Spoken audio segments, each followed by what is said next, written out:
Welcome to the Draft Nut Podcast live on YouTube and Twitter. It's Jared Feinberg and Devin Jackson of Blue Chip Scouting here to talk about anything football. Whatever you got for us, we'll talk about. Devin, how you doing today? Pretty good, man. It's a nice Thursday. Got out and was able to, take a nice walk. Walked a couple miles today. And just feeling pretty good, man. Glad to, kind of extend this thing. We usually just, record and obviously upload like we did earlier today, but it's good to go live and take questions, whatever, from anybody and just talk some ball, man. I want to address something that we had a little fun with earlier today, especially on the Draft Nut Podcast Twitter account. Ian Book, QB1, baby. Look, man. Let's go, baby. You don't even believe that either. You're just saying that just for the nonsense. Look, man. I had sent the Ian Book because there was a video of him, just in the uniform. And look, I didn't like the pick then. I still don't like the pick, considering the type of quarterbacks the Saints go after. I guess that's changing. And I don't know, man. He's more similar to Taysom Hill than he is really any other quarterback that the Saints have taken or drafted. I feel like it's just another one of th's picks where it's just not going to pan out. And it's been several picks under the Saints that hasn't panned out quarterback. They took Garrett Grayson years ago. They took Tommy Stevens last year. They had Chase Daniel as a backup for a while. And then obviously they took Ian Book. So I don't know, man. I don't feel it. I'm not feeling anything with Ian Book, to be honest. Hey, Taysom Hill 2.0. You never know. You never know. He's got that Manziel-like ability, Some people Stop. Like I said, you don't even believe what you're saying right now. You said Manziel-like ability. I would not. No. Oh, man. I deserve some trash talk on my end for the Panthers. If you got anything for me, Devin, go ahead and drill me. I saw the Panthers were ranked 32nd in the NFL in terms of offensive line play, or heading into the season at least. I'm like, I don't know, man. The recent Steelers news, that might change now. They just let go David DeCastro, so I don't know. The Panthers and Steelers are battling for the worst offensive lines in football. So David DeCastro, we're able to pick him up on the vet men, #VetMen. Shout out to Josh Klein. I'd be happy. Offensive line, definitely better after that. Sure, it's not a left tackle. Sure, it's not a great – you're not signing a ton of good offensive linemen. It's just one good offensive lineman that could really help out with the entire group, A man could bring back Trey Turner. Nothing wrong with that. There are Panther fans that still don't like him.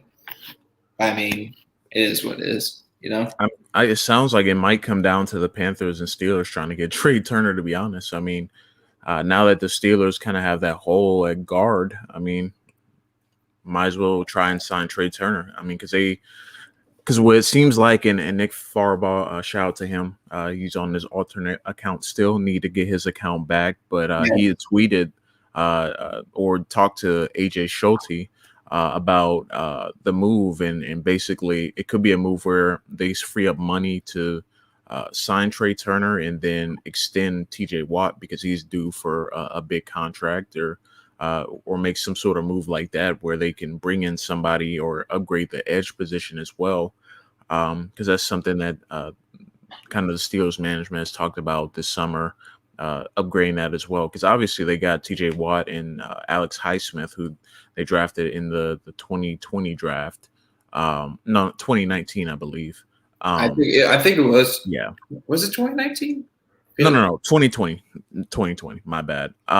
He last year's draft, because I'm already getting confused already. But yeah, so they talked about doing that as well. So it could be one of those situations where, they're freeing up money to bring in something or a big name guy that will immediately help them out. Because I wouldn't say edge is really, there's some concern there, especially depth wise for Pittsburgh. But I would say offensive line is a much more pressing need. So I would not be surprised if they ended up signing Trey Turner. But, and I saw the both of us saw on our Twitter timelines, people trashing the Steelers offensive line now, only having one legit returning starter from last year come back. But it's a young offensive line with some good talent. You got Kevin Dotson. I'm trying to think of that returning offensive lineman name. I don't know why I can't think of the name. Let me pull up the Steelers depth chart because it's not fully there on the top of my head. How well the Steelers are going to do this season will really I have a hard time seeing the Steelers even make the playoffs with that offensive line. Even it's a young group, and left tackle you got Okafor, according to our lads, the depth chart they have provided for the Pittsburgh Steelers. Dotson, Collins at right guard, Banner at right tackle, and aging Ben Roethlisberger starting at quarterback. Also you got Dwayne Haskins like fourth on the depth chart. Brett Favre 2.0, baby, let's go.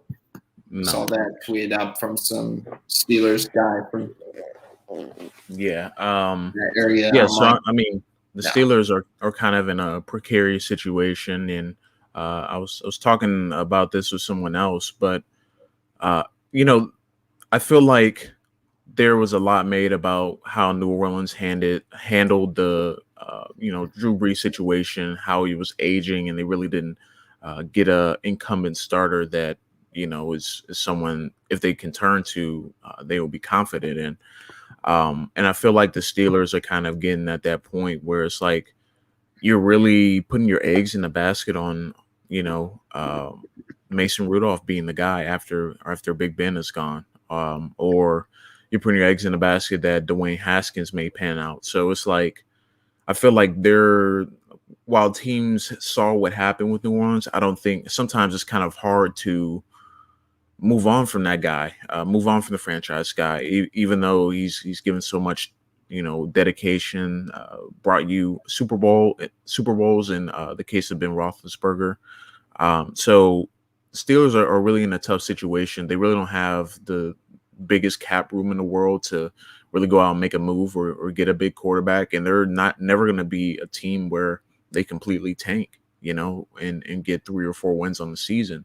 So I think they're in a tough situation where, pretty much you got to go all in pretty much every year that Ben is, around and playing, because any year wasted is 1 year less you have of him, and 1 year sooner of ushering in that new quarterback. So it could be, like I said, Rudolph, could be Haskins, could be someone they decide to draft next year's class or bring in free agency.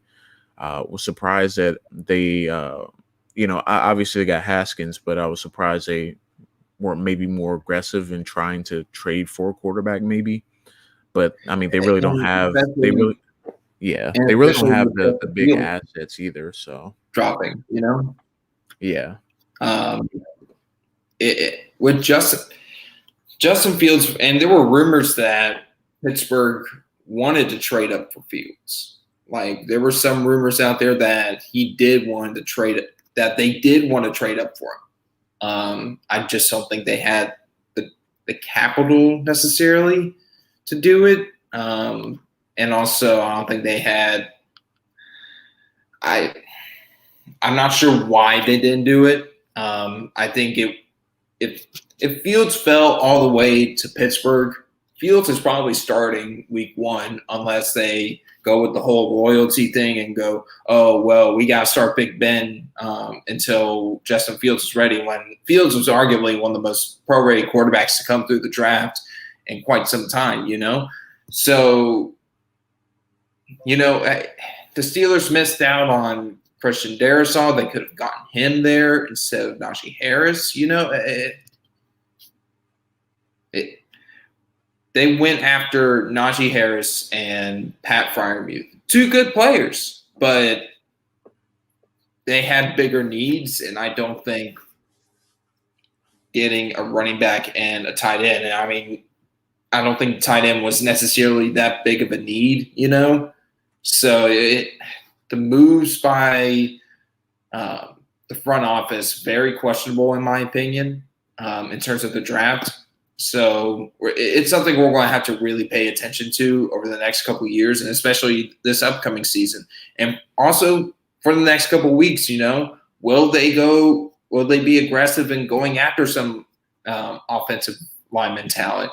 You got Trey Turner on the market. Mitchell Schwartz is still on the market, which is still surprising to me. Schwartz was arguably one of the best offensive tackles overall in the entire league not too long ago, and he's still a very good offensive tackle, yet to be signed by any team in the NFL, which surprises me a lot. So it'll be interesting to see what the Pittsburgh Steelers do moving forward. Are they going to stick with their young talent on the offensive line? It's something that we're going to have to pay attention to. I want to bring up something, and this pertains to the 2022 NFL draft class. I was watching Breese Hall yesterday or last night, and I'm still going through some of his tape and doing some notes on him. I haven't completed my summary eval on him yet, but Breese Hall, I feel like I have underrated him a little bit in terms of just how good he is. He is a great talent. I don't know if he is he might be a better running back than Breese Hall when I'm done with my eval. Might. Or did I say Breese Hall twice? I think I did. I'm tired. Yeah. He might be better than Isaiah Spiller in my rankings. Breese Hall, really good in pass protection, has flashed a limited route tree as a receiver out of the backfield, but I love his ability in pass protection. Very disciplined with his eyes, with his technique in the backfield. Very, very nice. Good vision. He has enough burst, enough speed, enough long speed to take it the distance. He doesn't have elite speed, of course, but when I was watching the TCU game last night, I was like, wow, this is a fun football player. And hello, Mike. How you doing today? This is a very unique prospect to me that I'm excited to keep on watching. Probably much later tonight. I got a bunch of other things going on this evening as well.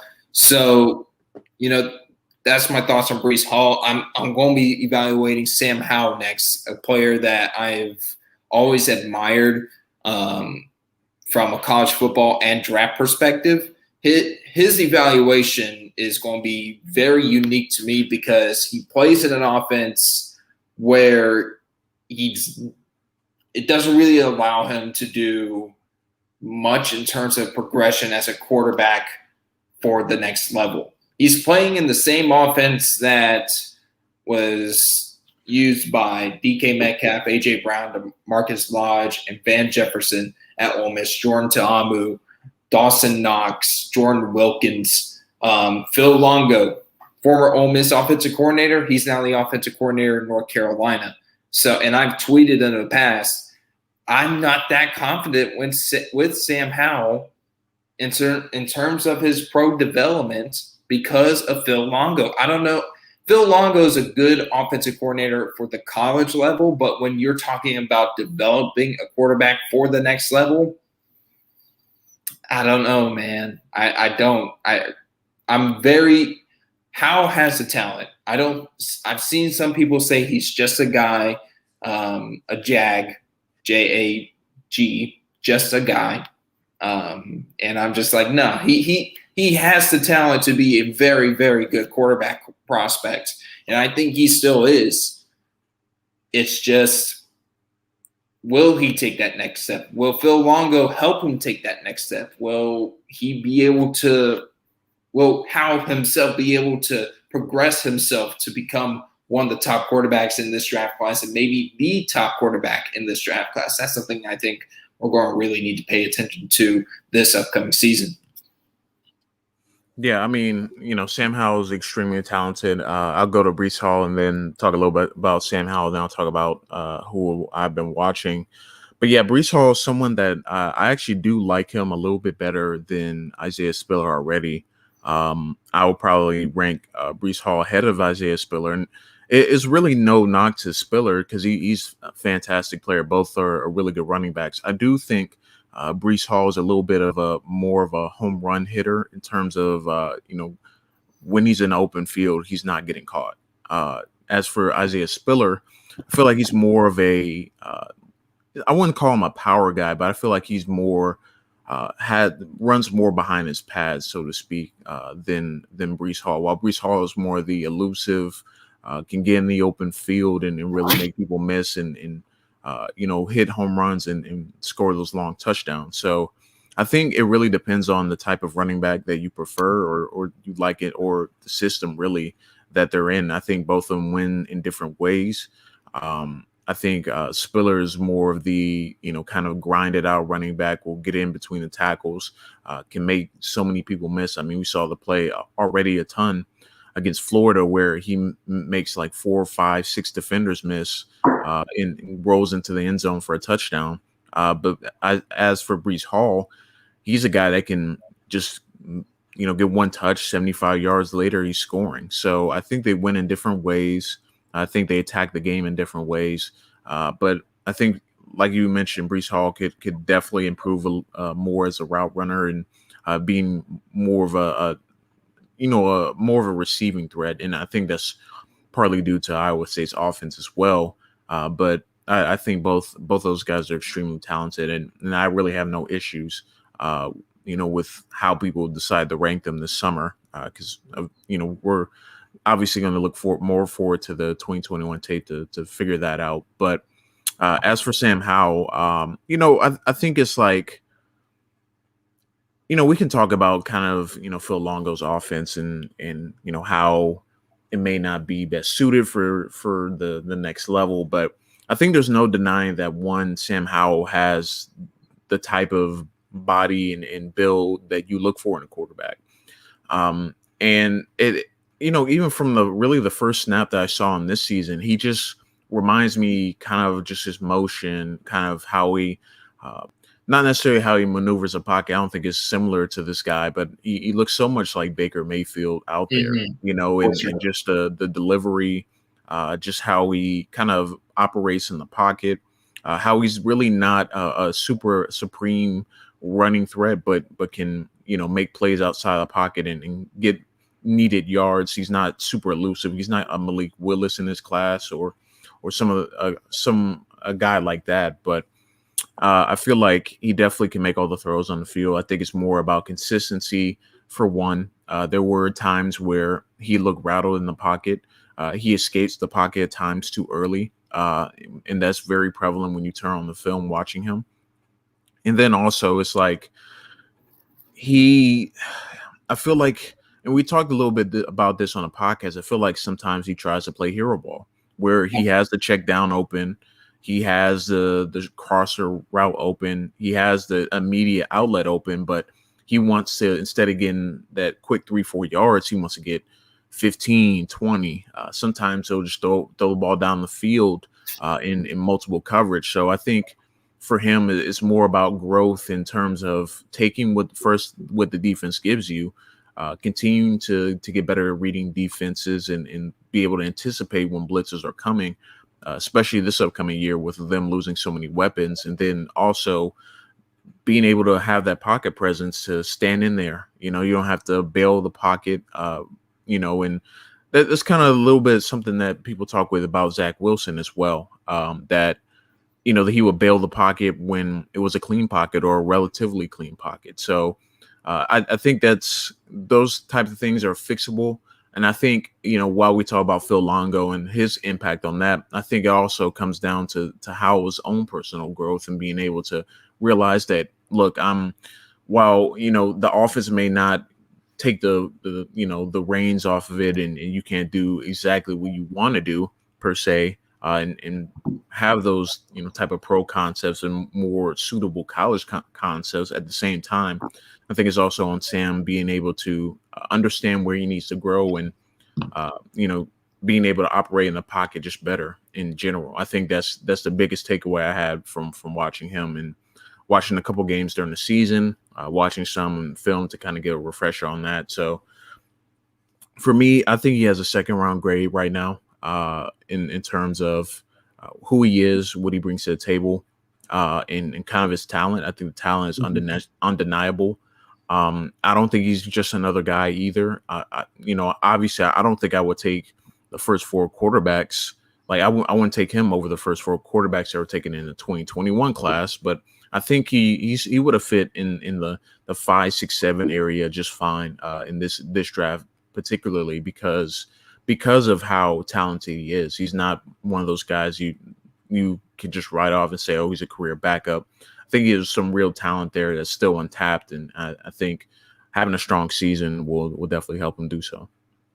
I was looking at Breese Hall's stats from his 2020 campaign, and I didn't realize how many yards, how many scores he really racked up in 12 games in a pandemic-shortened season. 12 games, 5.6 yards per carry, 1,500 yards, 21 touchdowns.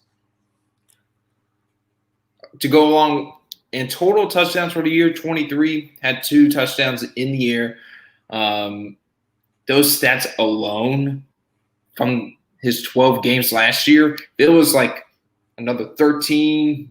If it was 13, 14 games, he could have had a shot at close to 2,000 yards, at least. I mean, he was racking up yards. I think he will be a candidate. He should be one of the more underrated bets for the Heisman this year. I don't think his name is being talked about more in the Heisman discussion. We're hearing all the names of quarterbacks, like even Sam Howell, like we were talking about, DJ Uiagalelei from Clemson, Bryce Young, Spencer Rattler. We're hearing all the names of the quarterbacks. But what about some of the non-QBs? What about Breese Hall? What about Kayvon Thibodeau? What about even Derek Stingley? I know Stingley could be a long shot, but a huge 2021 campaign from him will just blast his stock out of the roof. He's even going to have some reps at wide receiver this year, which is going to be interesting. That could really make things interesting in terms of the Heisman race. That could really just be like, wow, Stingley, he has always been the real deal. Last year was a down year for him. He's still got the goods. And I think the Heisman race is going to be very interesting because there are plenty of unknowns there. It's not like a player that we're like, oh, he is for sure going to win the Heisman. He should at least be in contention for the Heisman. There's going to be a lot of candidates that could be like, yeah, this dude is probably, or there could be a dude like Malik Willis who could help the Liberty Flames go to a New Year's Six Bowl. That's a possibility. He has a phenomenal season, has a Lamar Jackson-like season, and wins the Heisman. It's not out of the realm of possibility, but you see the talent when you watch his film. It's incredible. So I just wanted to point that out. And another thing I want to point out, and I want to go back to the Panthers, is there were some tweets, there was some conversation about whether or not they did improve this season or this offseason. Did they improve on both sides of the ball, or did they only improve really on one side of the ball? And I thought about it for a little bit, and I was like, they made most of their improvements on the defensive side of the ball. They took J.C. Horn with the 8th overall pick. Their best addition on that defense in free agency was Hassan Reddick, who they're going to use at Sam linebacker, on the edge from a wide 9 tech. They're going to use a lot of these players in different types of roles and whatnot. Sure, the safety position could be better next to Jeremy Chin in terms of the free safety position. But of course, Jeremy Chin is probably going to play that role some. He's probably going to play a lot of different roles as well. But on the offensive side of the ball, did they really improve at quarterback? That's something we should discuss, because Sam Darnold has that talent, but he's a big question mark. Can Joe Brady fix him? Like he turned Joe Burrow into this incredible football player that went number 1 overall in the NFL draft and showed last year as a rookie in the games he played before he tore his ACL that he's a legit good talent in the future at quarterback in Cincinnati. Did they really improve at quarterback? Did they really improve that offensive line? Did they really improve? Did they really make up the hole that they lost from Curtis Samuel leaving to Washington in free agency? Like there's so many question marks still on that offensive side of the ball, where as the defense, it looks like it's going to be a very good defense in a couple years, maybe as soon as 2022. So I just want to know your thoughts. Where are the Panthers right now? I think they're still right now. They're still in a work in progress. For one, right. I think it's kind of hard to really I guess quantify how good they are, because it's not like they have continuity. Like you said, they have Curtis Samuels. He's going to be missing this year. You're going to have a new quarterback. There's some new faces on the offensive line. So it's like it's kind of hard to say how good they're going to be or really predict it, because I think it really comes down to how well Sam Darnold will play. I mean, we really haven't seen since maybe his rookie season, really down the stretch of that season where he played well. And really the last couple of seasons he struggled. Whether or not, that's a lot to do with Adam Gase, that obviously has something to do with it. But really the success of this offense is how well can Sam Darnold operate it? Will he be able to make quick, decisive decisions? Because that's kind of what Joe Brady's offense is, predicated on. You got to make those quick decisions, got to be able to read what the defense is doing, get the ball out quick, get the ball to your playmakers. Because, they still do have playmakers in the Panthers receiving room. Obviously, they picked up Terrace Marshall via the draft, Shi Smith as well. Those are two guys that they drafted. Then, of course, you got Robbie Anderson as well on the outside. DJ Moore, who's emerging as one of the premier younger receivers, probably the next crop of receivers to take take that next step. So, you have all really the weapons in place. I mean, you got suitable weapons on the outside that can win. Tight end position got a major upgrade as well. Obviously, they brought in Dan Arnold, who had a career year last year with the Arizona Cardinals. And then also you got Tommy Tremble, who, is probably a couple of years away from potentially being, a pretty good tight end in this league as well. So, I think when you look at the offense on paper, it looks good, but we got to know if we're getting the Rose Bowl Sam Darnold, or are we getting the Sam Darnold we've gotten accustomed to looking at the last few seasons? So I think it's kind of difficult to quantify whether or not they're going to be better or not. It's clear that the offensive line, I don't think, got much better based on the moves that they made. And Trey Turner is still out there.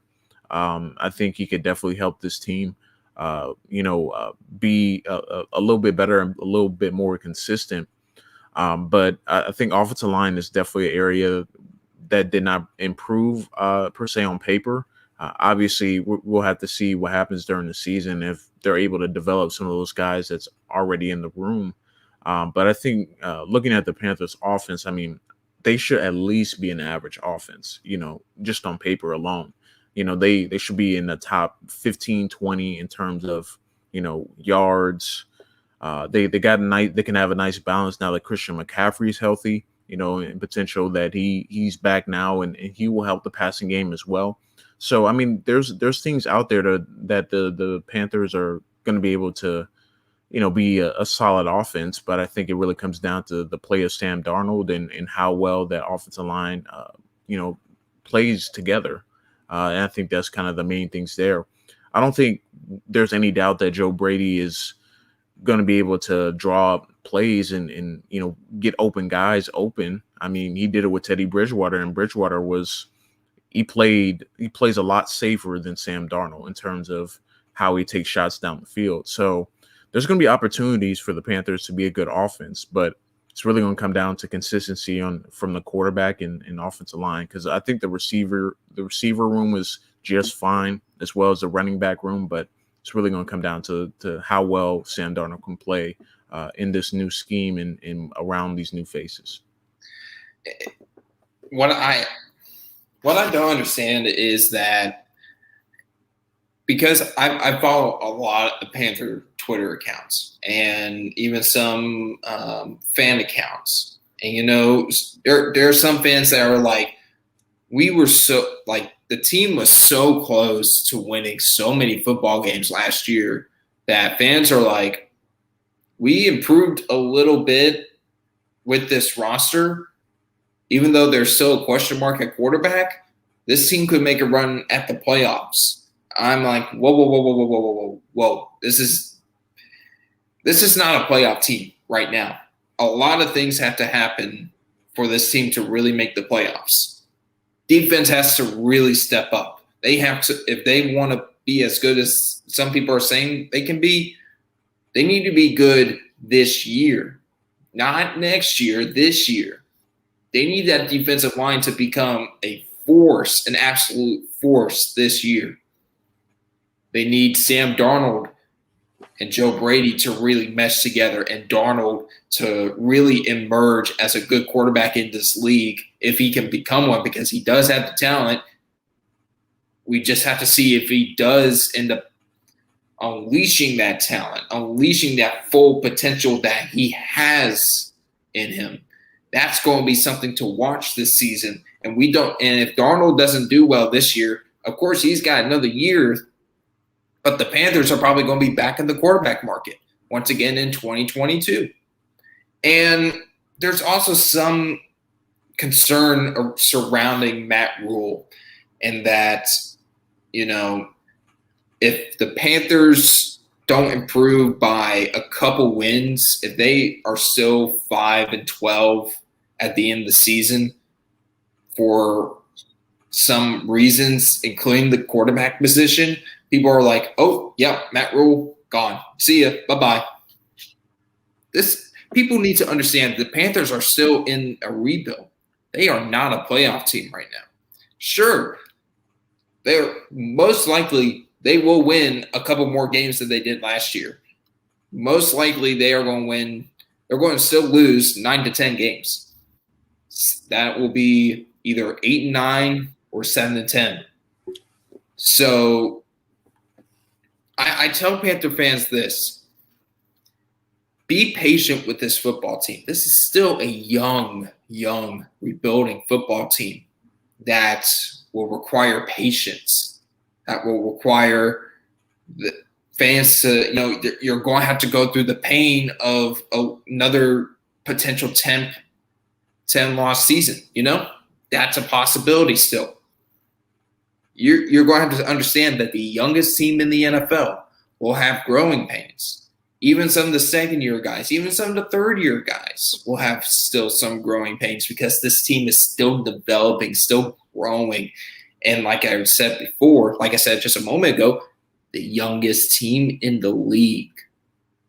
Panther fans don't understand that this team is young with a lot of projects that will go over the next couple of years or so.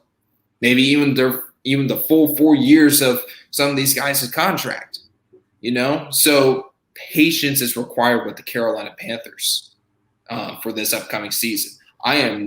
If the Panthers only win more, if they better their record by 1 win this year, that's progress. That's still progress. If they show progress, that's all I care about. I don't care if they make the playoffs or not. I care about progress. If they win more, at least 1 game more than they did last year, that's a big W, for a team in a rebuild, for a team that still has plenty of question marks all over the place.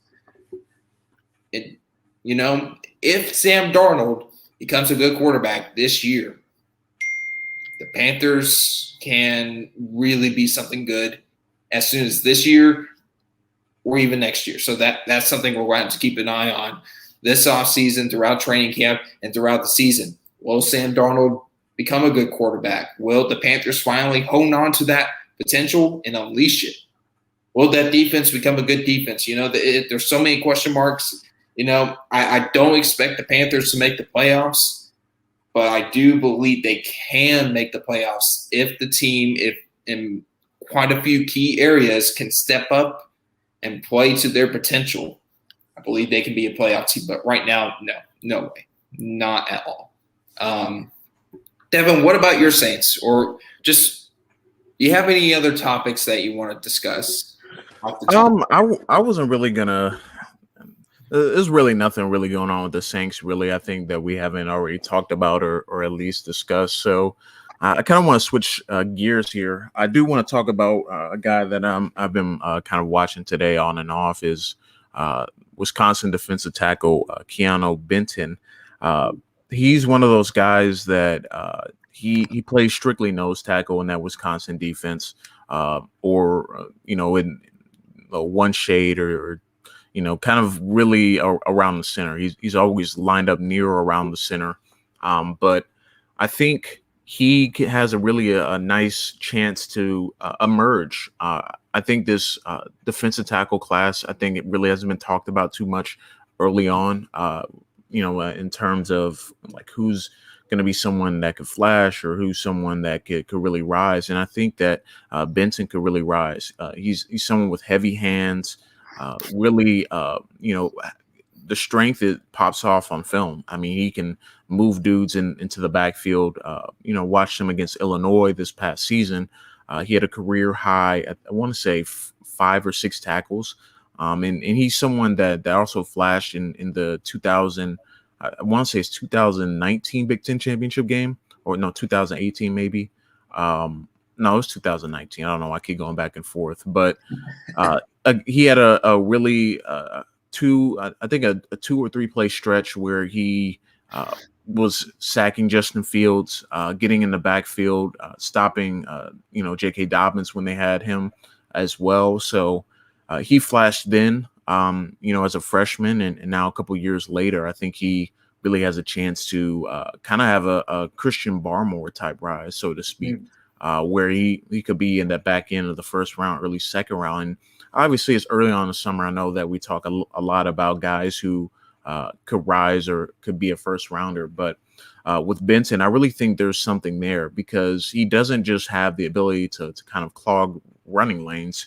He has the ability to get after the passer as well. He has a pretty swim move that he used a couple times against Iowa. And he really just pops off on film. I know Dante Collinelli said, and he's the Big Ten scout. He said, and the director of scouting for Blue Chip Scouting, I want to drop that as well. Want to make sure I get all his titles in. But Dante Collinelli said, just off of the few clips I posted earlier today, that he's definitely going to take a look at him. So I think he will, as the summer wears on and people start to kind of get more into the defensive line class, especially nose tackle, defensive tackle. I think they'll start coming in with Benton's name. Now he only played 173 snaps last season. Obviously, the shortened season played a part in that, but he's not a guy that's on the field all the time too. So I kind of want to see him in kind of some of the improvements. I want to see him be able to be out on the field on a more consistent basis because they kind of rotated him in. He would start off the drive. He would go like 5-6 plays, then rotate out for a series or, a couple first down pickups. And he was taken off the field mostly on third downs because they had a different package, a different pass rush package. But generally speaking, I think that Benton really showed me something there and showed me that he could be a pretty good defensive lineman. I mean, he's already game wrecking when he does play and he does get those snaps, but he definitely brings a lot of pressure, especially when he's in on passing downs, because usually he's on first and second down, and if it's third and long, they'll take him out. But obviously, if it's third and short, he'll be in the middle of that line, trying to plug up running lanes. But I think in terms of his ability to really disrupt the game, I think it's definitely up there, and I'm probably going to have a second round grade on him. I think he's that good and really has the opportunity to kind of rise and be a premier defensive tackle in this 2022 class. Would you say, so for casual fans to try and get in their head, just to visualize, and I'm not sure if this specific pass prospect would be a good example. What was the prospect's name again? For some reason, it's going blank. I apologize. Keanu Benton. Keanu Benton. Is Keanu Benton the potential Derek Brown of this class? Just in terms of his overall ability, his ability as a one tech or a zero tech, does he have that ability to be a true potential a good nose tackle at the next level? Because from some of the clips I've seen you post, he looks like he's the part of a massive nose tackle, for the fans' perspective, is he kind of like that Derek Brown type of player that he won't rack up all the sacks, but he will make great plays against the run and collapse the pocket? I think he has that ability. I do think so. I think that I don't know if that would be exact comp, but Keanu Benton, he's pretty massive. I want to say he's like 335 or somewhere in that range. But I think he's more nimble than you would think at his size. So I think that's what kind of makes him intriguing, is not that he's able to just clog lanes. He's chasing down plays. He's able to, get outside the box and chase down, running backs outside the box who may get to the edge. He can come down the line and make plays.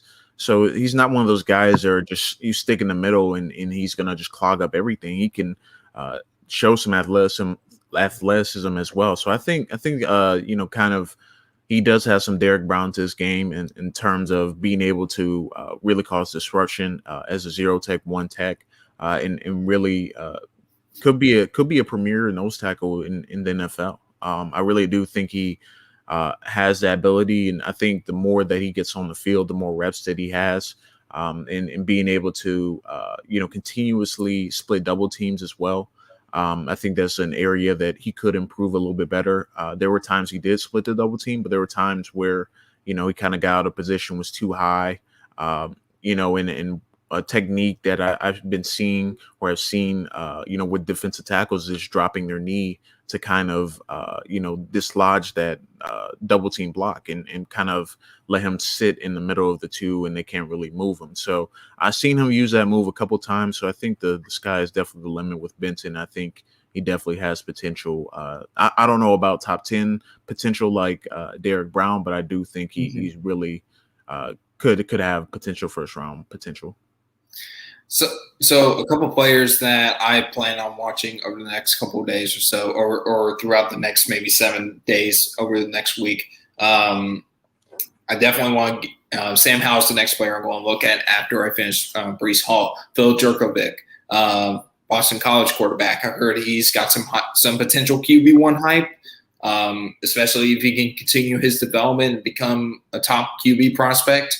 Matt Carroll from Ole Miss, quarterback from there, very talented quarterback with some very intriguing traits, including arm talent. And also Kyle Hamilton, Brandon Joseph, just some of the names off the top of my head I plan on looking at over the next week or so. And I'm very excited to get the opinions from others, of what they feel like from this prospect. And then I'll take that advice. Okay, this is what I should expect from this player. And then I can form my own opinion, write some notes down on him.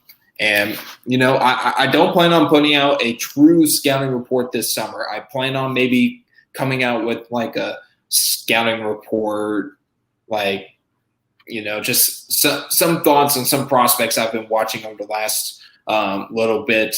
I plan on doing an article at some point down the road on some of those prospects, including a preseason big board, preseason 2022 NFL draft big board, which will come out, well, I'm hoping well before the start of the season. And also, at some point, either it's the next live stream or the next recording of our next podcast, I would love to talk about the potential expansion of the college football playoff and NIL, name, image, likeness, and how that pertains to the college athletes, especially the college football players currently coming into this level of play, and also that are currently playing at this level. So that's something I'd love to talk about at some point. I'd love to hear even the viewers or even the listeners' perspective on all of that. So that's some of the plans we have. Devin, you got any other plans you got coming up that fans and listeners, viewers should keep an eye on? Yeah, so I'm still working through some things, but I got a couple scouting reports. I'll probably have the Keanu, Benton, and Kendrick Duncan Jr. scouting reports up sometime this weekend or next week. I also want to give a shout out to the Blue Chip Scouting, group, because we do have a bit of a contest going on right now. So today the NFL announced that there will be alternate, helmets and uniforms that will be in play for the 2021-2022 season. Did they say this season or next season for that, where they'll have alternate jerseys and whatnot? Yeah, I'm currently looking through some of the pollings and some of the throwback jerseys that we at Blue Chip Scouting have listed out in a little thread on our main account on Twitter, Blue Chip Scouts. You guys can follow there. Bring that following up. Hopefully, you guys can help us get verified. Hello, we got denied today, which sucked. So yeah. So okay. So I got it pulled up. So starting next year, it will be in 2022. You'll be able to wear throwback uniforms. So basically, you talked a little bit about it just now. We have a thread going right now on bluechipscouting.com where basically you will be able to go through and it's divided up by division. So it'll be like, AFC North versus NFC North, NFC East versus AFC East. And it'll go through and it'll rank them 1 through 8.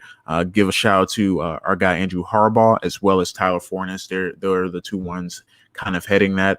Make sure to follow Andrew at Mandrew NFL, and then of course Tyler Fornes at The Real Forno on Twitter. But also give a follow to Blue Chip Scouting. Obviously, would know that if you're watching it via Twitter. But check out that thread. I think that's a really cool thread, and kind of gives a little bit of a different feel. Also, brings kind of back memories of growing up watching the NFL, and they had all types of jerseys. Had the 25-year edition and all types of different ones. So definitely check out that thread. And that's pretty much what I got going on the next week or so. I'm taking a look at the thread right now. I don't know why the Texans are listed on here. That's interesting. The Oilers-Titans poll currently shows the Oilers and Titans the number one seed in that bracket, and one of the number one seeds in that bracket. having a massive lead per se over the Texans in that seed and or in that bracket. And as a Panthers fan, I can't relate to having throwback jerseys. All we got is throwback logos, and that's about it. As a Saints fan, you can definitely you definitely can't relate for sure. I know that. Yeah. They got a few franchise that's existed longer than the Panthers, yet has not been as successful as the Panthers in their entire history compared to the Panthers' only 26 plus history. So yeah. Just know that, Devin. Just know that we'll see you later in the season. Yeah. I mean, can't wait to see J.C. Horn pick off Jameis Winston or Taysom Hill or Ian Book a couple times. I mean, I can't wait for Sam Darnold to go 14 of 30, 125 yards and 4 interceptions. So that's gonna be impressive. We'll win 13-10. It's all good. 13-10. I don't know about that. I don't even know the last time the Panthers beat the Saints in a meaningful game. So true. I'm just messing with you, man. But yeah, just check out our work at bluechipscouting.com. And like I said, take a look at that thread, take a vote. You'll probably see your favorite team in that thread. Any complaints about the jersey picks, direct that towards Tyler Fornes and Andrew Harbaugh. I have nothing to do with that. So do not hit my DMs asking about your team's jersey choice and the options directed towards them. But now just check out our work at Blue Chip Scouting. We got tons of scouting reports up for the summer scouting realm and other articles you may want to check out. So make sure to check it out. And yeah, that's all I got, man. Guys, thank you so much for listening and watching the first live stream of the Draft Nut podcast. We'll be doing this every Thursday night. Time will vary depending on both Devin and I's schedule. Sometimes it will even be 6 o'clock, or it'll be in the afternoon, or it'll even be maybe at 9 or 9:30 at night. It'll just depend on our schedule. Guys, thank you so much. Make sure you follow the Blue Chip Scouting Twitter account and also subscribe to the Blue Chip Scouting YouTube channel. Thank you guys so much. Peace.